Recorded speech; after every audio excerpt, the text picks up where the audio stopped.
Hello everyone, welcome back to Shady Movie Reviews, and today we're talking about the movie Angel Has Fallen. Alright, so it started off with Olympus has fallen, then London has fallen, now the Angel has fallen.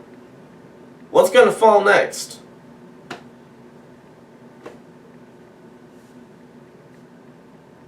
I was gonna think of something smart, but I couldn't think of anything. Oh well. Cue intro.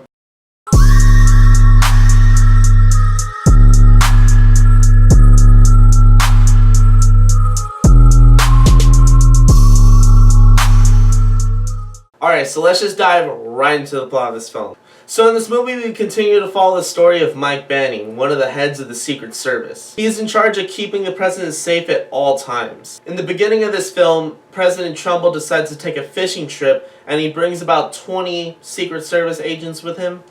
And on this remote fishing trip, there's a huge assassination attempt on President Trumbull. This assassination attempt left 18 Secret Service agents dead. The only two who survived were Banning and President Trumbull, but President Trumbull ended up in a coma. But after the FBI investigates the crime scene, there's evidence that leads them to believe that Mike Banning was the one who ordered the assassination attempt. The FBI ends up charging Banning for the attempted assassination on the president. After being arrested, Banning escapes, and now he's on the hunt for the person who set him up so he can clear his name. Alright, so on to my positives and what I liked about the film. Alright guys, so one thing that I really liked about this film, I liked how they tried giving us something different, because, you know, the last two films were about protecting the president, making sure he didn't die. And although this film is also about protecting the president so he doesn't get killed, it's also about Banning getting arrested and him getting framed and him having to clear his name. And like, I kind of enjoyed that there was like a little bit more to this one than the last two. It was kind of like a whole Taken 3 situation where like everyone thought that Liam Neeson killed his wife. I kind of enjoyed it. You know, they tried putting a spin on it, and for me it worked. I actually enjoyed myself in the film. I enjoyed this movie a lot more than London Has Fallen, so that's a plus. And then another point I want to bring up is I really loved the action. The action in this movie was just awesome, guys. Like, there's a scene in the middle where this film just, it went like, it was like, hey, you know those extra scenes in movies where, like, you know, they're just super extra, over the top.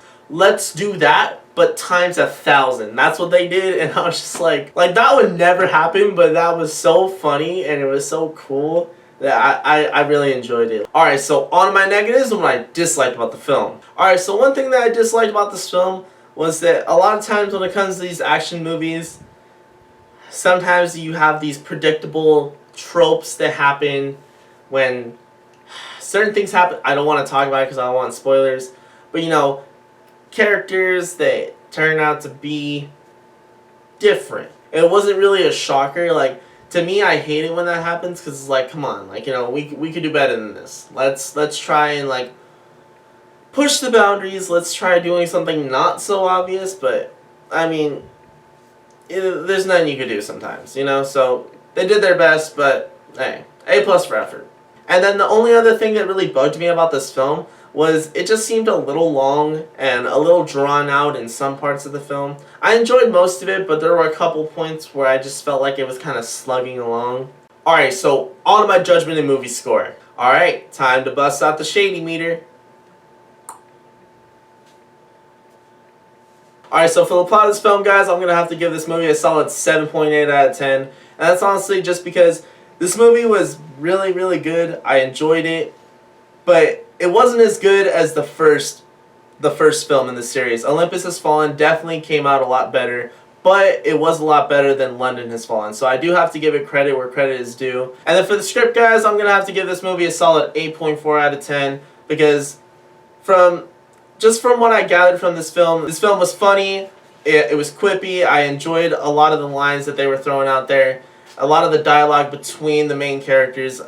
It was really fluid, it flowed together, and I don't know, just watching Gerard Butler and watching all these other actors like just so in sync, and it had a really nice script, so I really enjoyed it. And then for the acting, guys, I'm going to have to give this movie a solid 8.2 out of 10, and that's because, like I was saying before, Gerard Butler killed his role as always. He's a really good actor, really talented, and then the father played by Nick Nolte also did a really good job as like a descending father that's never really been there. He definitely played the role very well, and I enjoyed his performance along with everyone else in the cast.